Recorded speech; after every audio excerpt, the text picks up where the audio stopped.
I want to start reading a couple of verses from the New Testament. Romans chapter 12. Romans chapter 12.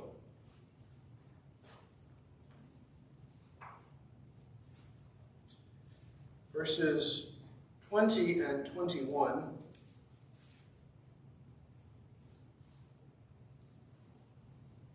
Romans 12 is probably my favorite chapter in Scripture on speaking broadly on interpersonal relationships. And it's hard stuff all the way through, and you get to the end, and he says, verses 20 and 21, if your enemy is hungry, feed him. And if he is thirsty, give him a drink. For in so doing, you will heap burning coals on his head. Do not be overcome by evil, but overcome evil with good. Paul says something very similar in 1 Thessalonians chapter 5, verse 15. Peter says several things similar in 1 Peter, as we're seeing on Sunday mornings. I want to look at a comparison from the Old Testament of two kings. And the way they show gratitude. The first one is King David. And we're going to start in 1 Samuel chapter 18. King David. David seems to appear out of nowhere very suddenly, right? In 1 Samuel chapter 16, Samuel shows up at his father's house and ends up saying that David is the one that the Lord wants him to anoint. He anoints David. And then in chapter 17, you've got this everyone's favorite scene, David and Goliath. And David is summoned into the court of the king, which was an incredible privilege. And that actually starts in chapter 16. He's summoned in to play his music for the king. And it's really this music that sets the precedent for Israelite worship moving forward. But he's summoned into the court of the king in chapter 16. He's given military roles in chapter 17. And he seems to be in great favor with King Saul at this point in time. But everything goes wrong in 1 Samuel 18, verse 6. It happened as they were coming, when David returned from striking down the Philistines, he'd gotten back from this great battle, that the women came out of all the cities of Israel singing and dancing to meet King Saul with tambourines, with gladness, with musical instruments. And the women sang as they were merry and said, Saul has struck his thousands, and David his 10,000s. And Saul became very angry, for this saying was displeasing in his eyes. And he said, they have ascribed to David 10,000s, but to me they've ascribed thousands. Now, what more can he have but the kingdom? So Saul looked at David with suspicion from that day on. Now, it happened on the next day that an evil spirit from God came mightily upon Saul, and he raved in the midst of the house. Now, David was playing the harp with his hand as usual, and a spear was in Saul's hand. Then Saul hurled the spear, for he thought, I will pin David to the wall. But David escaped from his presence twice. And this kind of begins this whole narrative arc through the rest of the book, where Saul is just filled with this incredible jealousy toward David.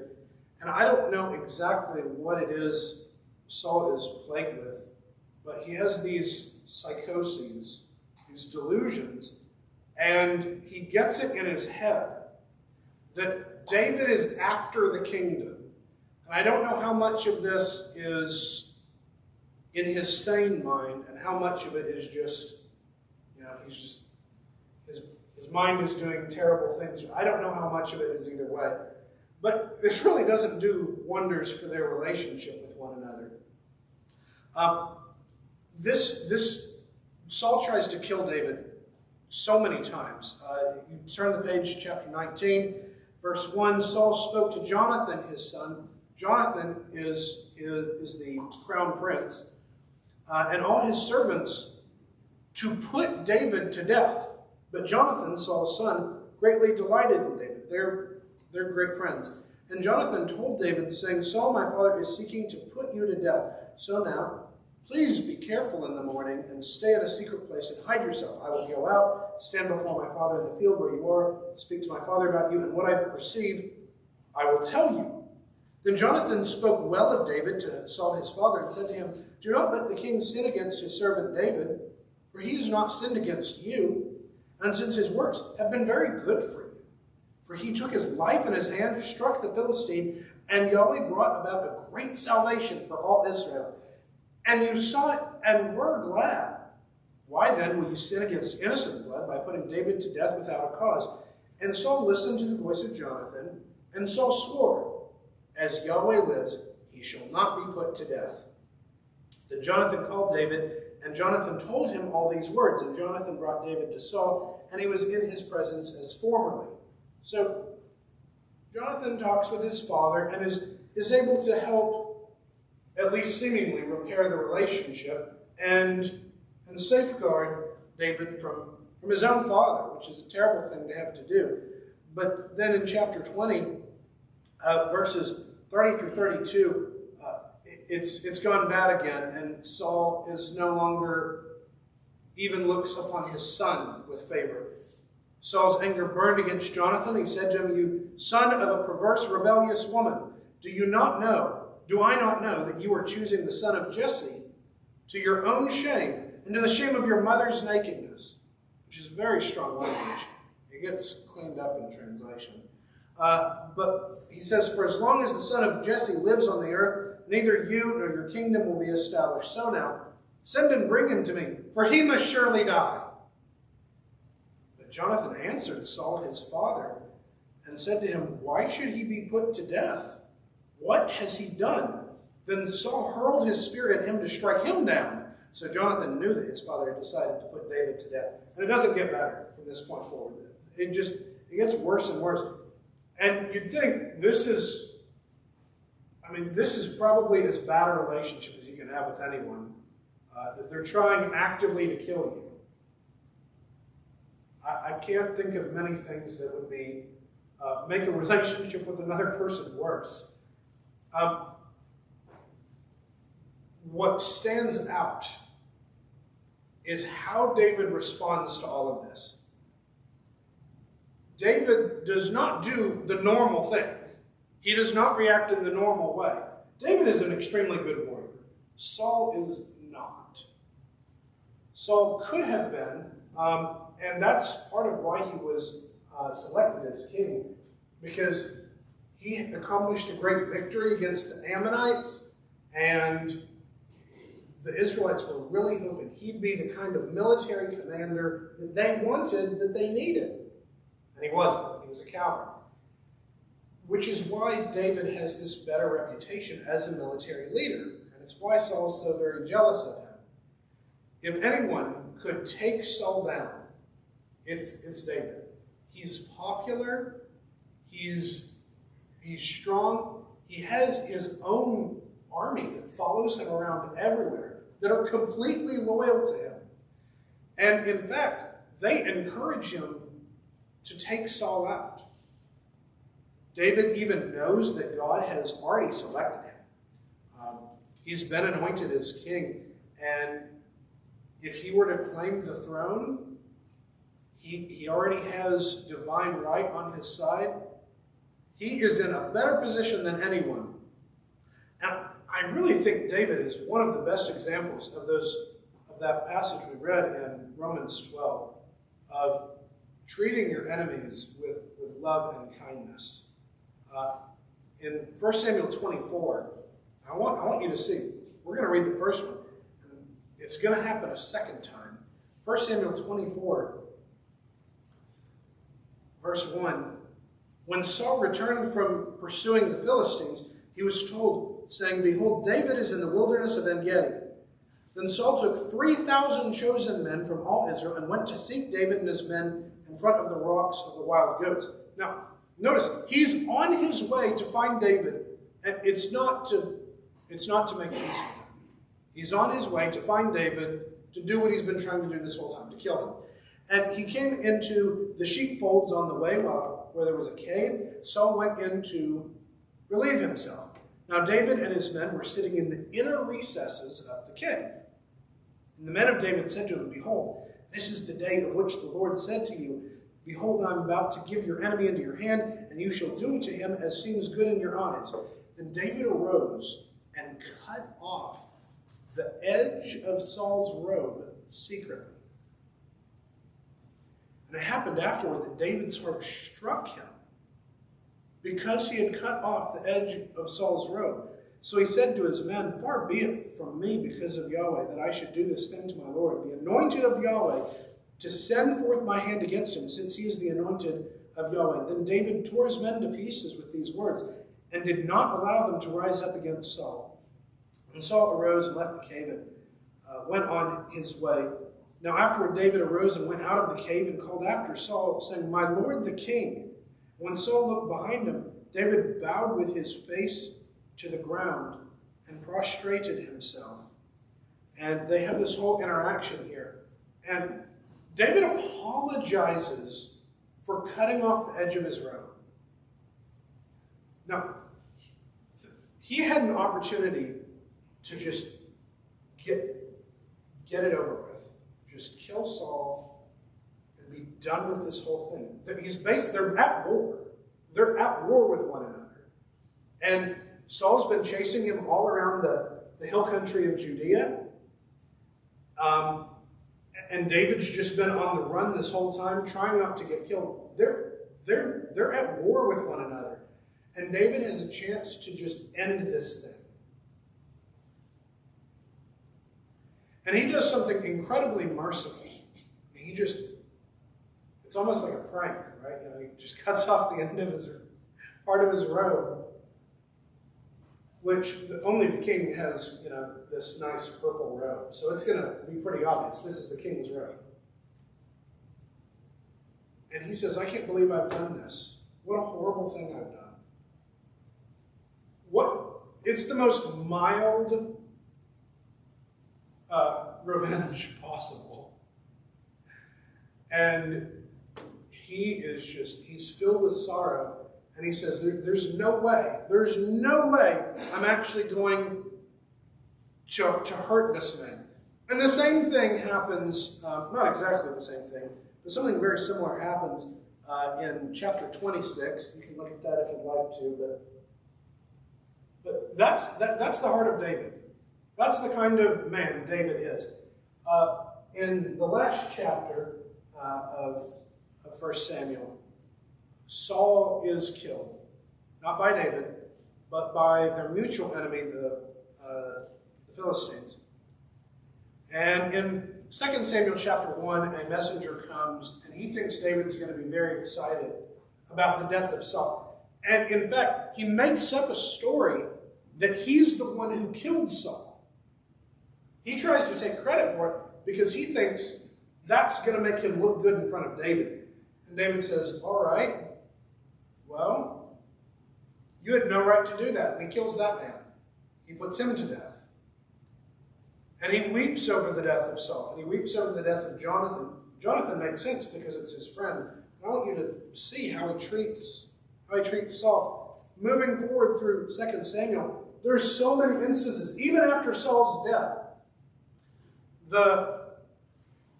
We don't think about this too much today because we don't have a monarchy. But if you take over from a different dynasty, right? It was the family of Saul. It was just Saul. But his sons and his grandsons have a claim to the throne because monarchy is passed down through your descendants. Well, David becomes the actual king, and Saul still has descendants. He still has sons. He still has grandsons and nephews. There are all these people who are claimants to the throne. And David treats every single one of them with mercy. He doesn't kill any of them. Now that would be probably the wise thing to do for the sake of his kingship. And that's what all of his advisors tell him to do, and he refuses because he says he has no right to do so. And I want to mention a specific episode in 2 Samuel 9 that goes even a step further.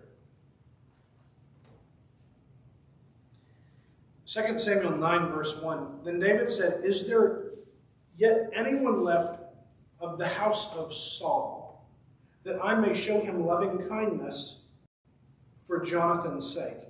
Now, Jonathan does not himself have any descendants. David wants to show kindness to people in the house of Saul. They're still really his enemies. But he wants to show them kindness for the sake of his friend Jonathan.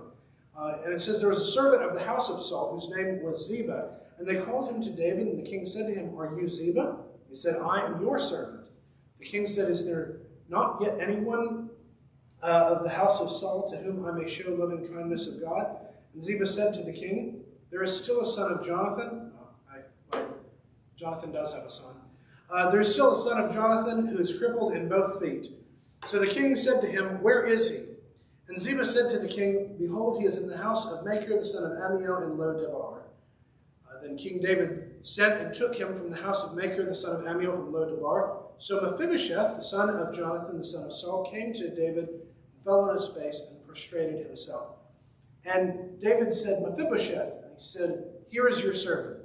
And David said to him, Do not fear, for I will surely show loving kindness to you for the sake of your father Jonathan, and will restore to you all the land of your grandfather Saul, and you shall eat at my table continually.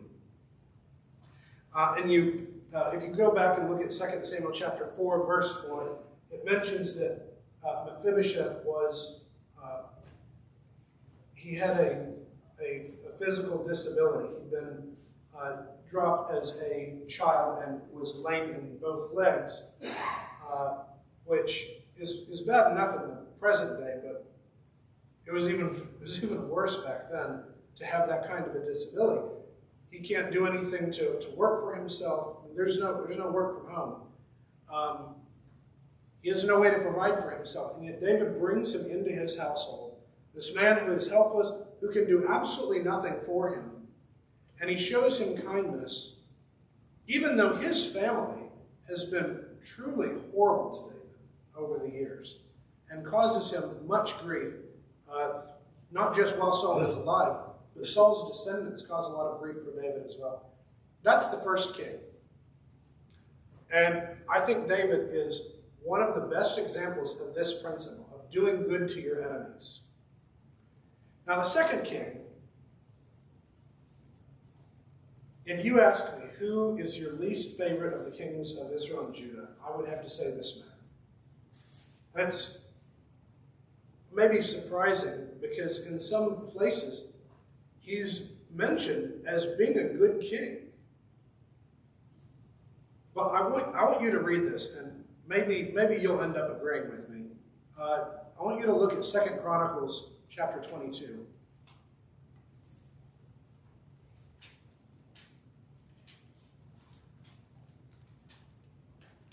Second Chronicles 22. Start in verse 10. Now Athaliah, she was a wicked woman, the mother of Ahaziah, he was the king of Judah, saw that her son had died. So she rose and destroyed all the royal seed of the house of Judah. That's her family. That's her nephews and her grandchildren, which tells you what kind of woman she is. But Jehoshabeath, the king's daughter, took Joash, the son of Ahaziah, who's the crown prince, and stole him from among the king's sons who were being put to death, and put him and his nurse in the bedroom. So Jehoshabeath the daughter of King Joram, the wife of Jehoiada the priest, for she was the sister of Ahaziah, hid him from Athaliah, so she did not put him to death.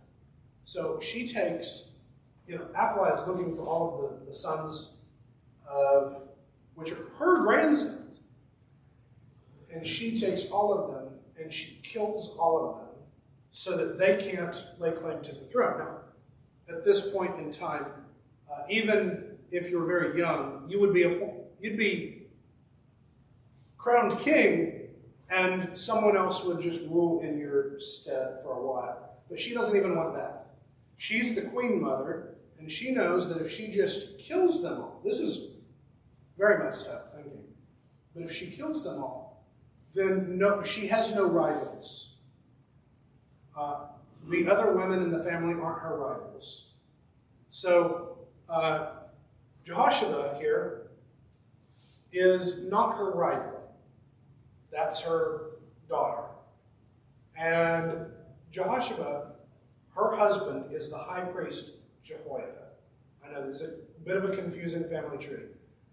But Jehosheba takes her nephew,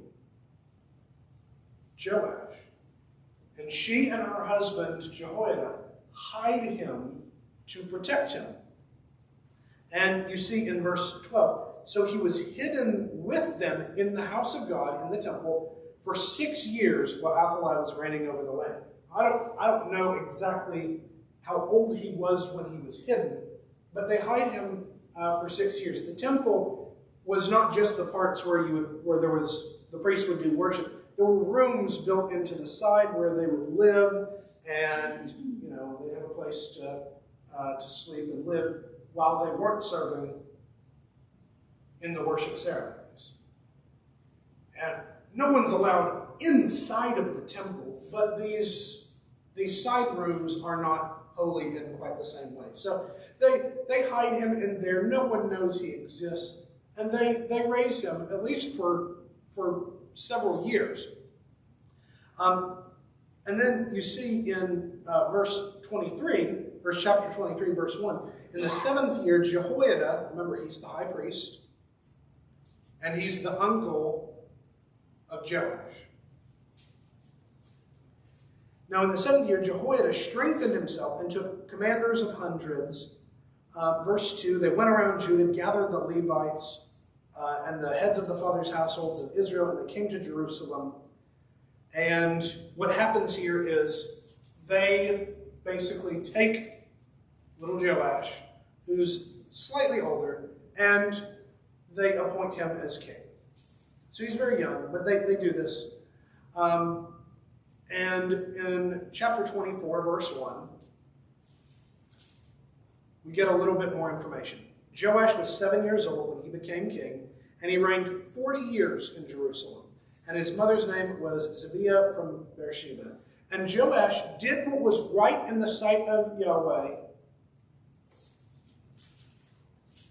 all the days of Jehoiada the priest. And Jehoiada took up 2 wives for him, and he became the father of sons and daughters. Now it happened afterward that Joash had in his heart to restore the house of Yahweh. The temple has become dilapidated from lack of use. So he gathered the priests and Levites and said to them, go out to the cities of Judah, gather money from all Israel to repair the house of your God annually, and you'll do the matter quickly. So Jehoiada and Joash work together through this chapter to restore worship of the Lord. They clean up the temple, they do all these repairs, they restore the worship, and these are some really fantastic reforms. And at this point, you're thinking, he sounds like he's a good king, right? He definitely sounds like a good king. You have Joash, you have King Hezekiah, and you have King Josiah. And the 3 of them are responsible for these religious reforms where they get back to worshiping God like they were supposed to. And that is a good thing. But then, you remember that phrase from verse 2? Joash did what was right in the sight of God all the days of Jehoiada the priest. So Jehoiada does guide him in this whole process. But at some point in time, Jehoiada dies, because he's an old man when all this happens to begin with. And you see in verse 16, they buried him in the city of David among the kings, because he'd done what is good in Israel and to God and his house. But after the death of Jehoiada, the officials of Judah came and bowed down to the king, and the king listened to them. And they forsook the house of Yahweh, the God of their fathers, and served the Asherim and the idols. So wrath came upon Judah and Jerusalem for this their guilt. Yet he sent prophets to them to bring them back to Yahweh. Though they testified against them, they did not give ear. And this is where things take a really dark turn. Now the Spirit of God clothed Zechariah, the son of Jehoiada the priest. Now, pause, look up for a moment. This is Jehoiada the priest's son, Zechariah. They lived together in the same household. They grew up living together in the same part of the temple, and they have all this history. It is Zechariah's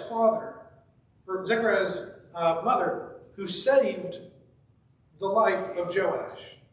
It is his parents who taught him the will of the Lord, who took care of him and set him up to be king.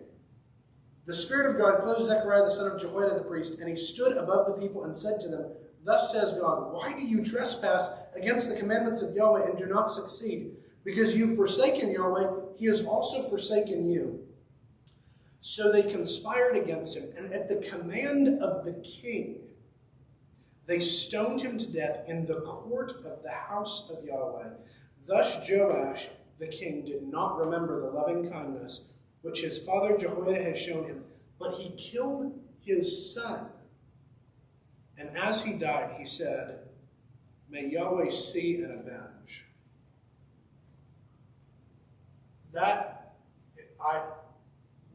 This is why he's my least favorite of the kings.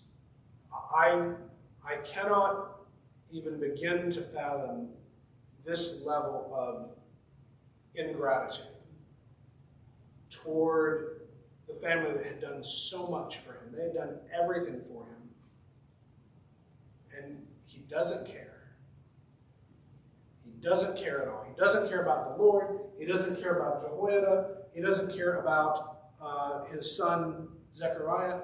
It's this event right here, by the way, that Jesus references in Matthew chapter 23, when he's talking to the Pharisees, and he says, "From the blood of Abel to the blood of Zechariah, whom you slew between the temple and the altar." That's this event right here. That's what Jesus is talking about. And you put David, and what we saw with David, next to Joash. And I think this is just such a poignant comparison of characters. That David is the kind of man, he was never treated well by Saul. Well, not after the very first moments of their interaction. He was almost never treated well by Saul. He was not treated well by the house of Saul. And yet he chose to show them extreme mercy and kindness, and didn't expect anything back from it. And then you have Joash, who receives the most love a person could possibly expect to receive, and shows no regard for it at all. And then I think it's good to return to what it is that Jesus calls us to in Matthew 5. In Matthew 5, verse 43, you have heard it was said, you shall love your neighbor and hate your enemy. But I say to you, love your enemies and pray for those who persecute you, so that you may be sons of your Father who is in heaven. For he causes his sun to rise on the evil and on the good, and sends rain on the righteous and the unrighteous. If you love those who love you, what reward do you have? Do not even the tax collectors do the same? And if you only greet your brothers, what more are you doing than others? Do not even the Gentiles do the same? Therefore you are to be perfect, as your heavenly Father is perfect. And again, from Romans chapter 12, maybe the preceding verses are more meaningful now. Romans 12, verse 14. Bless those who persecute you. Bless and do not curse. Rejoice with those who rejoice. Weep with those who weep. By being of the same mind toward one another, not being haughty in mind, but associating with the humble. Do not be wise in your own mind, never paying back evil for evil to anyone, respecting what is good in the sight of all men. If possible, so far as it depends on you, be at peace with all men, never taking your own revenge. Beloved, instead leave room for the wrath of God, for it is written, vengeance is mine, I will repay, says the Lord. But if your enemy is hungry, feed him. If he is thirsty, give him a drink, for in so doing you will heap burning coals on his head. Do not be overcome by evil, but overcome evil with good. David's character, David may never get anything, he never gets anything back from Mephibosheth. He never gets anything back from the rest of the household of Saul. Instead, his reward is one that is eternal. And that's what we are promised. When it says in verse 20, in so doing you will heap burning coals on his head, if he's not saying that your motive in being kind is to make people feel even worse. He's calling for you to do it genuinely. And that's, I think, even harder. I mean, there's different levels. Even passive-aggressively being kind and loving towards someone who hates you is a step in the right direction. But he calls even more for this to be genuine. Verse 9, let love be without hypocrisy.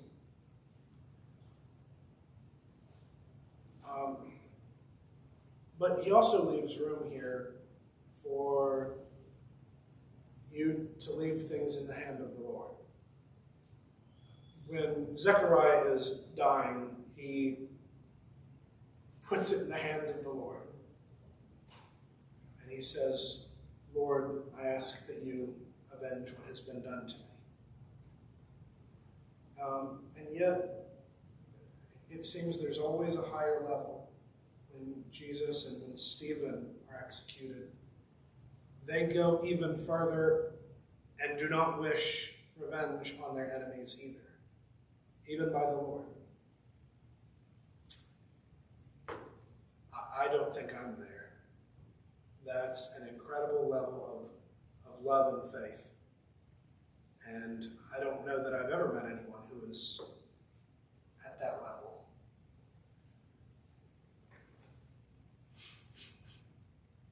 I think every time I read Scripture, I feel like the bar just goes up and up and up and up. And it's important that it does, because it's too easy to feel like we've done enough. It's too easy to become satisfied with our growth and complacent in our good works. I pray that we all choose to be like King David and never, ever, ever become like King Joash. If you have any need, please come as we stand.